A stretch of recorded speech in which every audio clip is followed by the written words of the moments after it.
চরকাওয়া union যুবদলের উদ্যোগে ৩ বারের সাবেক প্রধানমন্ত্রী, বিএনপি চেয়ারপারসন দেশনেত্রী বেগম খালেদা জিয়ার আশু রোগমুক্তি ও সুস্থতা কামনায় দোয়া ও মোনাজাত অনুষ্ঠিত হয়েছে।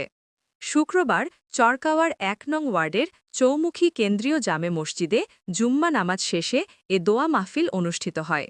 দোয়া মাহফিলের আয়োজন করেন চরকাওয়া ইউনিয়ন যুবদলের যুগ্ম আহ্বায়ক মোহাম্মদ রাশিদুল ইসলাম হাসান।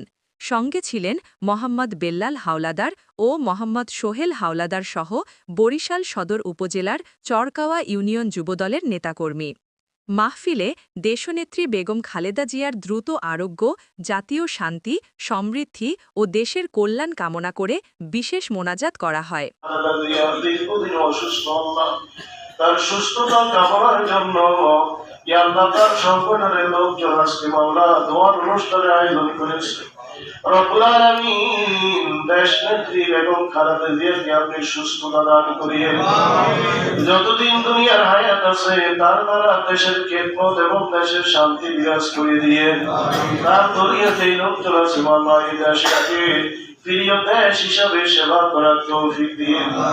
রব্বুল আলামিন তার 2 সন্তান ছিল আরাফাত রহমান কবু দুনিয়া থেকে বিদায় নিয়েছে। আল্লাহ তাকে আপনি জান্নাতবাসী করে দিয়েন। তার একটু সন্তান আল্লাহ লন্ডনে আছে মাওলা, দেশের নেতৃত্ব দলের নেতৃত্ব দিতেছে আল্লাহ। আল্লাহ তাকে আপনি দেশে ফিরে আসার তৌফিক দান করিয়েন।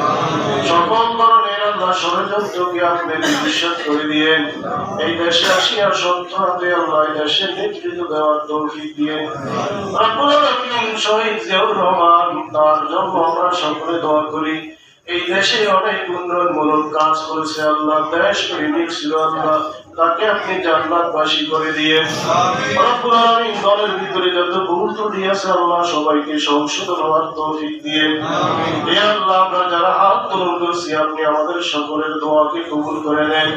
মসজিদে অনেক মুরব্বীরা আছে, সকল মুরব্বীদেরকে লা ইলাহা ইল্লাল্লাহ মুহাম্মাদুর রাসূলুল্লাহ।